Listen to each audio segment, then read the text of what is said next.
എല്ലാ പ്രിയപ്പെട്ടവർക്കും യേശുവിൻ നാമത്തിൽ വന്ദനം. ഇന്ന് നമ്മുടെ രാജ്യത്തിൻ്റെ സ്വാതന്ത്ര്യ ദിനമായി ഈ രാജ്യം ആഘോഷിക്കുന്ന ഒരു ദിവസം. ഇന്ന് നമ്മൾ ഈ രാജ്യത്തിനു വേണ്ടി ത്യാഗം ചെയ്തവരെ ഓർക്കണം. മഹാത്മാഗാന്ധിയും തന്നോട് ചേർന്ന് ഇന്ത്യയുടെ എല്ലാ ഭാഗത്തുള്ള ലീഡർഷിപ്പിലുള്ളവർ, നേതാക്കന്മാർ, നമ്മുടെ പിതാക്കന്മാർ, അടികൊണ്ടവരും വെടിയുണ്ടകൾക്ക് ഇരയായവരും ഒക്കെയും എണ്ണത്തിലധികമാണ്. ത്യാഗപരമായ ചെറുത്തുനിൽപ്പിനൊടുവിൽ ഇന്ത്യക്ക് സ്വാതന്ത്ര്യമുണ്ടായി. യുദ്ധങ്ങളൊന്നും ചെയ്യാതെ ത്യാഗപരമായി അവർ ഒരുമിച്ച് നിന്ന് സ്വാതന്ത്ര്യത്തിന് വേണ്ടി നിലകൊണ്ടപ്പോൾ അതിൻ്റെ മുൻപിൽ ബ്രിട്ടീഷുകാർക്ക് നിൽക്കാൻ കഴിയാതെ ഇട്ടേച്ച് പോകേണ്ടി വന്നു. നിരന്തരമായ ത്യാഗപരമായ ഒരു ജീവിതത്തിൻ്റെ ഒരു ലീഡർഷിപ്പ് ഈ രാജ്യത്തുണ്ടായിരുന്നു. അങ്ങനെ ഇന്ന് കാണുന്ന ഇന്ത്യയുടെ സ്വാതന്ത്ര്യം, ഇന്ന് നമ്മൾ അഭിമാനത്തോടെ കാണുന്ന ഇന്ത്യ, അതിൻ്റെ പുറകിൽ ഒത്തിരി പേര് വില മുടക്കി. ഇതെല്ലാം കാണുമ്പോൾ ക്രിസ്തുവിലുള്ള സ്വാതന്ത്ര്യവും ഇതുപോലെ തന്നെ. ക്രിസ്തു നമ്മെ സ്വതന്ത്രമാക്കിയാൽ നമ്മൾ സാക്ഷാൽ സ്വതന്ത്രരാണ്. 2000 വർഷങ്ങൾക്ക് മുമ്പ് കർത്താവ് മാത്രം മുടക്കിയ വിലയുടെ ഫലമാണ് ദൈവരാജ്യമെന്ന ഏറ്റവും വിലപ്പെട്ട ഒന്ന് സ്ഥാപിക്കപ്പെട്ടത്. മാനവജാതിയെ പിശാചിൻ്റെ അടിമനുഖത്തിൽ നിന്ന് പുറത്തെടുത്ത വലിയ ത്യാഗപരമായ കർത്താവിൻ്റെ ജീവിതത്തെ ഓർക്കുവാനും ഇന്ന് നമുക്ക് കഴിയട്ടെ. മഹാത്മാഗാന്ധിയൊക്കെ ഏറ്റവും കൂടുതൽ ബഹുമാനിച്ചിരുന്ന കർത്താവിൻ്റെ വചനം, ബൈബിൾ, അദ്ദേഹത്തിനൊക്കെ ഒരു മാതൃകയായി മാറി. ഈ രാജ്യത്തിന് വേണ്ടി നന്ദി പറയാം, നമുക്ക് ഒരുമിച്ച് പ്രാർത്ഥിക്കാം. കർത്താവേ, ഇന്ത്യയുടെ സ്വാതന്ത്ര്യ ദിനത്തെ, ഈ ദിവസത്തെ, ഈ രാജ്യത്ത് നടക്കുന്ന എല്ലാ ആഘോഷങ്ങളെയും ഞങ്ങൾ അനുഗ്രഹിക്കുന്നു. ഇന്ത്യൻ പ്രസിഡന്റിനെ, ഇന്ത്യൻ പ്രധാനമന്ത്രിയെ, ഭരണകർത്താക്കളെ, ഓരോ സ്റ്റേറ്റിലുമുള്ള മുഖ്യമന്ത്രിമാരെ, കൂട്ടുഭരണകർത്താക്കളെ, എല്ലാവരെയും ഞങ്ങൾ അനുഗ്രഹിക്കുന്നു. ദൈവസഭ അനുഗ്രഹിക്കുന്നു. ഈ സ്വാതന്ത്ര്യ ദിനം മുതൽ വലിയ ഷിഫ്റ്റുകൾ ഈ രാജ്യത്ത് നടക്കട്ടെ.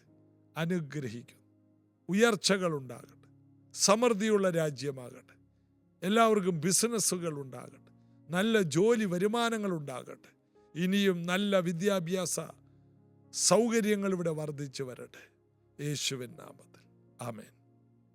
ഈ രാജ്യത്തെ നമുക്ക് അനുഗ്രഹിച്ച് പ്രാർത്ഥിക്കാൻ ഇനിയും കർത്താവ് കൂടുതൽ കൃപ തരട്ടെ. ഓരോ ദിവസം കഴിയും തോറും നമ്മുടെ തിരഞ്ഞെടുപ്പ്, നമ്മുടെ ചിന്ത, നമ്മുടെ പ്രവൃത്തി, ഈ 3 കാര്യമാണ് നമ്മളാരായി തീരുമെന്ന് തീരുമാനിക്കപ്പെടുന്നത്. ഒന്നുകൂടി പറയാം. നമ്മളുടെ ഓരോ ദിവസത്തെയും നമ്മളെടുക്കുന്ന തിരഞ്ഞെടുപ്പുകൾ, നമ്മുടെ ചിന്തകൾ അല്ലെങ്കിൽ ചിന്താഗതികൾ, നമ്മൾ ചെയ്യുന്ന പ്രവൃത്തികൾ. ഒരു കാര്യം പറയുന്നുണ്ട്, നമ്മൾ ആരായി തീരുമെന്ന്.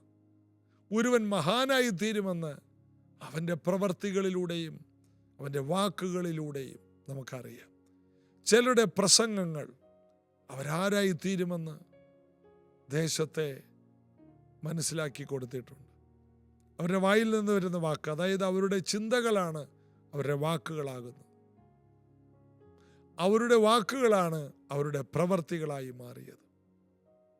അത് രാജ്യങ്ങളെ സ്വാധീനിച്ചു. ഒരാൾ മഹാനാകുമോ, ഒരാൾ കൊടും ക്രിമിനലാകുമോ എന്നൊക്കെ ആ വ്യക്തിയുടെ തിരഞ്ഞെടുപ്പും ആ വ്യക്തിയുടെ ചിന്തകളും ആ വ്യക്തിയുടെ പ്രവർത്തികളുമാണ് നമ്മെ വിളിച്ച് അറിയിക്കുന്നത്.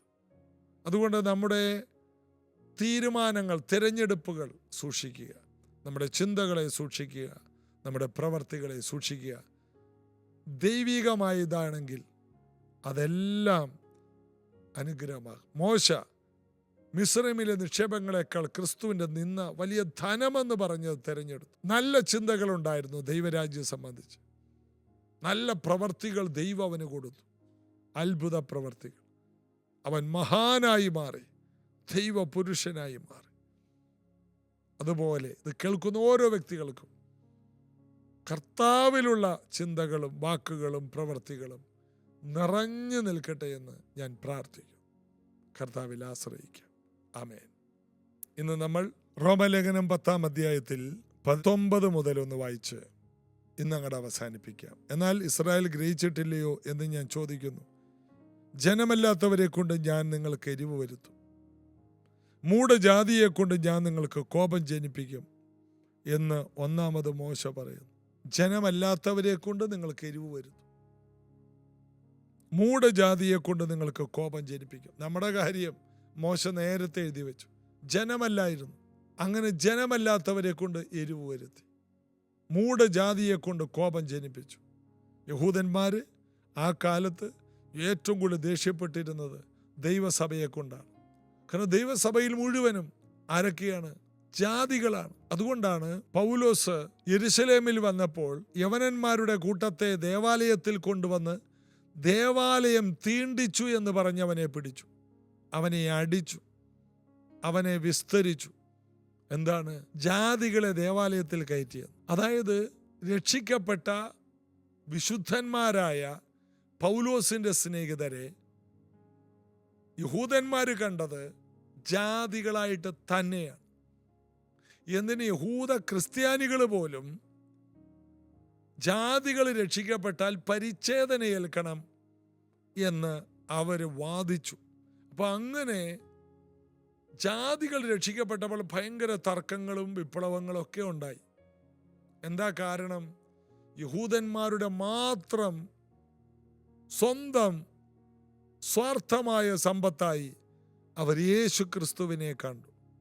എന്നാൽ കർത്താവ് ഭൂമിയുടെ അറ്റത്തോളം ഈ നാദം എത്തിച്ച് എല്ലായിടത്തും എല്ലാവരും മാനസാന്തരപ്പെടാൻ കൊർന്നല്യോസ് പോലെയുള്ള 10,000-കണക്കിന് വീടുകളിലേക്ക് കർത്താവ് ചെന്നു.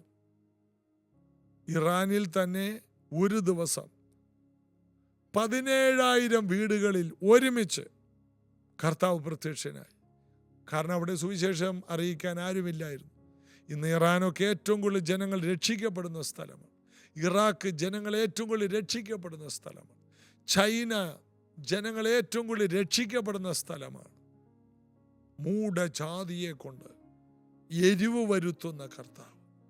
അപ്പോൾ നമ്മെ കൊണ്ട് ദൈവം യഹൂദന്മാർക്ക് പോലും എരിവ് വരുത്തുവാൻ ദൈവം വെച്ചിരിക്കുന്ന വ്യക്തികളാണ് നാം. നാം സുവിശേഷം പറയുമ്പോൾ അവർക്ക് എരിവുണ്ടാകും. നാം സുവിശേഷം പറയുമ്പോൾ അവർക്ക് മാറ്റങ്ങളുണ്ടാകും. ഒത്തിരി പേർക്ക് എരിവ് വരുത്തുവാൻ അരത്തിന് മൂർച്ച വരുത്തുന്നു എന്ന് വായിക്കുന്ന പോലെ നാം മറ്റുള്ളവർക്ക് ഒരു മൂർച്ചയുള്ളവരായി, പ്രബോധനപുത്രന്മാരായി, ഉണർവുണ്ടാക്കുന്നവരായി മാറാൻ നമ്മെ ദൈവം തിരഞ്ഞെടുത്തിരിക്കുന്നു. യാതൊരു മാറ്റവും വരുത്താത്ത ഒരു സോപ്പിംഗ് പ്രസംഗങ്ങൾ എല്ലാ സഭകളെയും തണുപ്പിച്ചിരിക്കുമ്പോൾ മറ്റുള്ളവരെ പിടിച്ചു കുലുക്കുന്ന, മറ്റുള്ളവരെ മറിക്കുന്ന, ഭൂമിയെ കീഴ്മേൽ മറിക്കുന്നവർ ഇവിടെയും വന്നു എന്ന് പറയിപ്പിക്കുന്ന ചില കാര്യങ്ങളൊക്കെ നമ്മിലൂടെ ഉണ്ടാകട്ടെ. എവിടെ ചെന്നാലും മറിച്ചു കളഞ്ഞു നമ്മുടെ പ്രമാണങ്ങളെ. മോശ നമുക്ക് തന്ന പ്രമാണങ്ങളെ മറിച്ചു കളഞ്ഞു. മറിക്കാൻ കഴിയും. ഇതാ സകല ഭൂമിയിലും ഭജിച്ചു വരുന്ന ദേവിയുടെ പ്രതാപം, എഫസോസ് ദേവിയുടെ പ്രതാപം പൗലോസ് കെടുത്തിക്കളഞ്ഞെന്ന്. ചില പ്രതാപങ്ങളെ നമുക്ക് കെടുത്താൻ കഴിയും, ചിലർക്ക് എരിവ് വരുത്താൻ കഴിയും. അവരെല്ലാം എരിവുള്ളവരായി മാറും. ജാതികൾക്ക് മൂർച്ച വരുത്തി, ജാതികൾ യഹൂദന്മാർക്ക് മൂർച്ച വരുത്തി. ഇതൊക്കെ അപ്പോസ്തല പ്രവൃത്തിയിൽ കാണുന്ന ഒരു സാധാരണ കാര്യമാണ്. ഇത് കേൾക്കുന്ന ഓരോ വ്യക്തികളും അറിയണം. വലിയ റിവൈവൽ ഉണ്ടാകാൻ പോയി, വലിയ വ്യത്യാസങ്ങൾ ഉണ്ടാകാൻ പോയി, വലിയ അനുഗ്രഹങ്ങൾ ഉണ്ടാകാൻ പോവുകയാണ്, വലിയ ഉയർച്ചകൾ ഉണ്ടാകാൻ പോവുകയാണ്, വലിയ ചലനങ്ങൾ ഉണ്ടാകാൻ പോവുകയാണ്. എങ്ങനെ? നിങ്ങളുടെ വായിലൂടെ. നമ്മുടെ യഹൂദന്മാരല്ല, ജാതികളാണ്. നമ്മെ കൊണ്ട് യഹൂദന്മാർക്ക് പോലും എരിവുണ്ടാക്കാൻ ശേഷിയുള്ള, അഭിഷേകമുള്ള വാക്കുകളാണ് നമ്മുടെ വാക്കുകൾ. 19-ാം വാക്യം, എന്നാൽ ഇസ്രായേൽ ഗ്രഹിച്ചിട്ടില്ലേ ചോദിക്കുന്നു, ജനമല്ലാത്തവരെ കൊണ്ട് ഞാൻ അവർക്ക് എരിവ് വരുത്തും, മൂഢജാതിയെ കൊണ്ട് നിങ്ങൾക്ക് കോപം ജനിപ്പിക്കും എന്ന് 1-ാമത് മോശ പറയുന്നു. യെശയ്യാവോ, എന്നെ അന്വേഷിക്കാത്തവർ എന്നെ കണ്ടെത്തി, എന്നെ ചോദിക്കാത്തവർക്ക് ഞാൻ പ്രത്യക്ഷനായി എന്ന് ധൈര്യത്തോടെ പറയുന്നു. ഇറാനിലും ഇറാഖിലും ഒക്കെ നടന്നതുപോലെ ഇന്ന് ദൈവജനത്തിൻ്റെ അടുത്ത് മാത്രമല്ല, ജാതികളുടെ ഇടയിൽ ധാരാളം പേർ കർത്താവിനെ അറിഞ്ഞ് വരുന്നൊരു സമയമാണ്. ഇസ്രായേലിനെ കുറിച്ചോ അനുസരിക്കാത്തതും മറുത്തു പറയുന്നതുമായ ജനത്തിലേക്ക് ഞാൻ ഇടവിടാതെ കൈനീട്ടി എന്ന് അവൻ പറയുന്നു. ജാതികളെ നേടുകയും യഹൂദന്മാരെ തള്ളിക്കളയുകയും ചെയ്ത ഒരു സീസൺ കർത്താവിനുണ്ടായി. എന്നാൽ യഹൂദൻ ദൈവത്തിന് ഏറ്റവും പ്രിയപ്പെട്ടവരാണ്. അനുസരിക്കാത്തതും മറുത്തു പറയുന്നതുമായ ജനത്തിലേക്ക് ഞാൻ ഇടവിടാതെ കൈനീട്ടി. ഈ നാളുകളിൽ യുദ്ധങ്ങൾ യഹൂദന്മാരിലേക്ക് അധികം വരുമ്പോൾ അവർ തിരിച്ചറിയേണ്ട ഒരു കാര്യമാണ്, ദൈവത്തിൻ്റെ കൈയാണത്. അതിനെ ബോംബ് കൊണ്ടല്ല മറുപടി കൊടുക്കേണ്ടത്. മുഴങ്കാൽ മടക്കി പ്രാർത്ഥനയിൽ ഇരുന്ന് യഹൂദന്മാർ തിരിച്ചറിയണം, അവർ പശ്ചാത്തപിക്കണം, മശികായിലേക്ക് വരണം, ക്രിസ്തുവിനെ വിശ്വസിക്കണം. അങ്ങനെ അവർ രക്ഷിക്കപ്പെടും. ജാതികൾ രക്ഷിക്കപ്പെടുന്ന ഈ കാലത്ത് യഹൂദന്മാർ രക്ഷിക്കപ്പെടട്ടെ. നമുക്ക് പ്രാർത്ഥിക്കാം. കർത്താവേ, ഞങ്ങളുടെ ഇടയിൽ എല്ലാവരും മാനസാന്തരപ്പെടുന്ന ഈ സീസണിൽ യഹൂദന്മാർ രക്ഷിക്കപ്പെടാനും ഈ ദൈവകൃപയിലേക്ക് വരാനും കാരണമാകട്ടെ. ഇന്ന് കേട്ട വചനങ്ങൾ, ഈ ആഴ്ച കേട്ട വചനങ്ങൾ, ക്രിസ്തുവിൻ്റെ വചനങ്ങൾ എല്ലാവരെയും സൗഖ്യമാക്കട്ടെ, എല്ലാവരെയും വിടുവിക്കട്ടെ. കേട്ടവർ സൗഖ്യമാകട്ടെ, വിടുതലുകൾ പ്രാപിക്കട്ടെ, ഉയർച്ചകൾ പ്രാപിക്കട്ടെ, യേശുവിൻ നാമത്തിൽ ആമേൻ. കർത്താവിൻ്റെ കരം എല്ലാവരോടും കൂടി ഇരിക്കട്ടെ.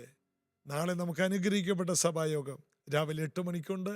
ഒരുമിച്ച് കൂടാം, ഒരുമിച്ച് പ്രാർത്ഥിക്കാം, ഒരുമിച്ച് ബലപ്പെടാം. God bless you. സ്വാഗതം ശുദ്ധാത്മാവേ,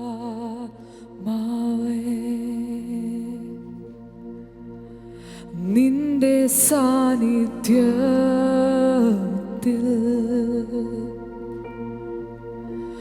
നിൻ ശക്തിയ നിറയ്ക്കണേ, എന്നിൽ നീ വസിക്കണേ.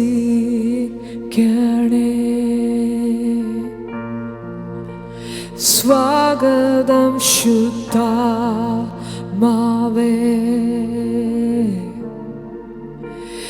നിന്റെ സാന്നിധ്യത്തിൽ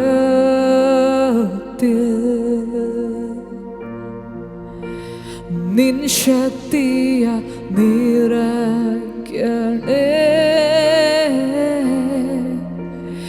എന്നിൽ നീ വസിക്കണേ.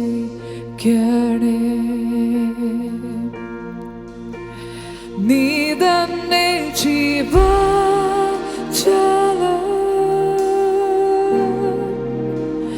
വറ്റാത്ത നീരുറവ, ആശ്വാസദായകൻ,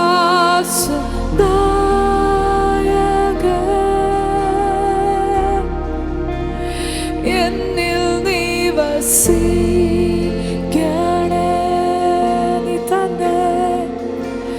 നീ തന്നെ ജീവജലം,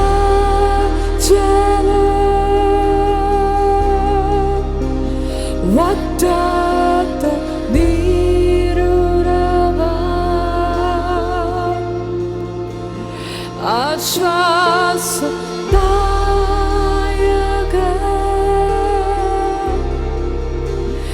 എന്നിൽ നീ വസിക്കണേ.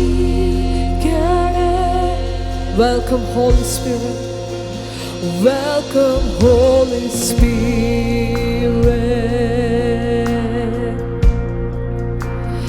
We are in your presence.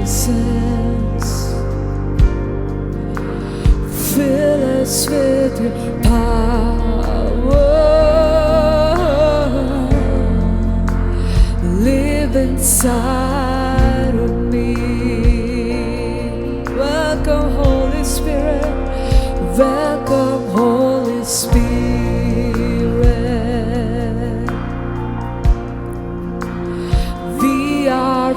your presence. Fill us with your power.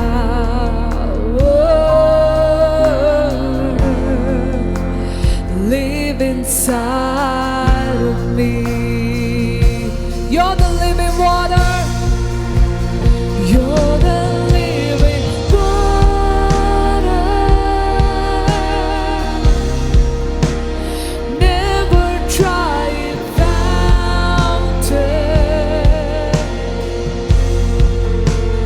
Comforter and counselor. Take complete control.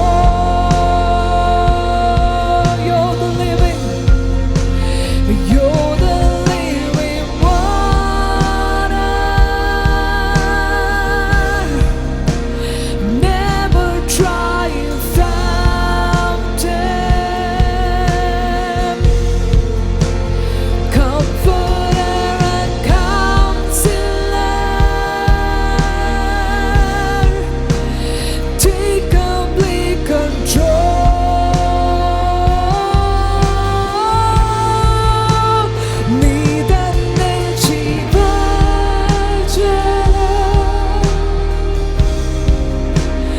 വറ്റാത്ത നീരുറവാ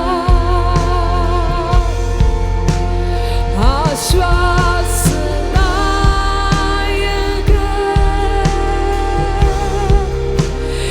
എന്നിൽ നീ വസിക്കണേ. നീ തന്നെ ജീവജലം. നീ തന്നെ ജീവജലം.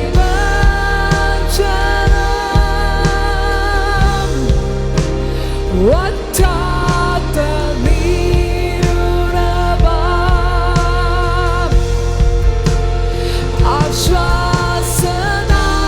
ആശ്വാസനായകൻ എന്നിൽ നീ വസിക്കണേ.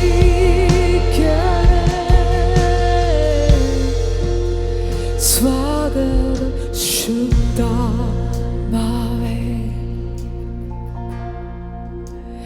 നിന്റെ സാന്നിധ്യത്തിൽ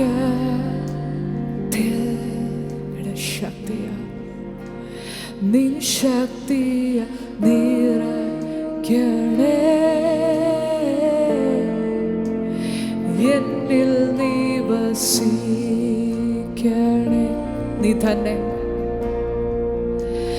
നീ തന്നെ ജീവജലം.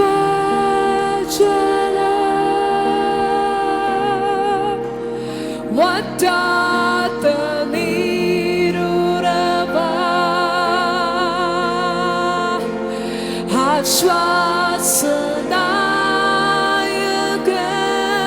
ആശ്വാസനായകൻ എന്നിൽ നീ വസിക്കണേ. നീ തന്നെ ജീവജലം. നീ തന്നെ ജീവജലം.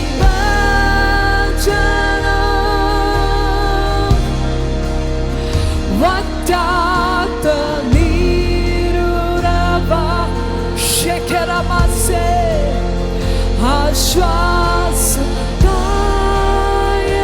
ആശ്വാസനായകൻ എന്നിൽ നീ വസിക്കണേ. You're the living water. You're the living water. Never try a fountain. Comforter and counselor. Take complete control. Take complete control. You're the living water. Never try a fountain. Comforter and counselor. Shetanamaye. Take complete control. പരിശുദ്ധാത്മാവേ മുഴുവൻ നിയന്ത്രണം അങ്ങ് ഏറ്റെടുത്ത് ജീവജല നദി, അങ്ങ് വറ്റാത്ത നീരുറവ. ഞങ്ങൾ അങ്ങേയ്ക്കായി ദാഹിക്കുന്നു, ഞങ്ങൾ അങ്ങേയ്ക്കായി വാഞ്ചിക്കുന്നു. യേശുവേ, ആ നീരുറവ ഇവിടെ ഒഴുകട്ടെ, ഇവിടെ ഒഴുകട്ടെ. ഓരോരുത്തരുടെ ദാഹം തീരും വണ്ണം ആ നീരുറവ ഒഴുകട്ടെ. ഞങ്ങളുടെ മുഴുവൻ നിയന്ത്രണം ഒന്ന് ഏറ്റെടുക്കണമേ. ഓ, ഞങ്ങളെ തന്നെ തരുന്നു പരിശുദ്ധാത്മാവേ. മുട്ടോളമല്ല, അരയോളമല്ല, ആ നദി ഞങ്ങളെ ഒഴുക്കിക്കൊണ്ടുപോകട്ടെ, നദി ഞങ്ങളെ ഒഴുക്കിക്കൊണ്ടുപോകട്ടെ.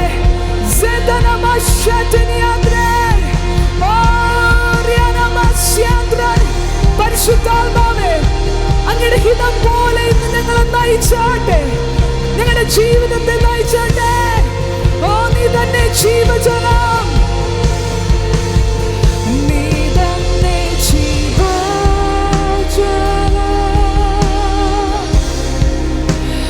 വറ്റാത്ത നീരുറവ,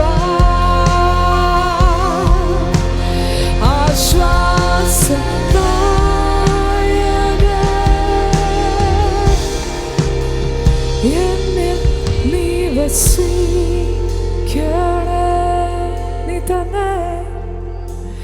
നീ തന്നെ ജീവജലം,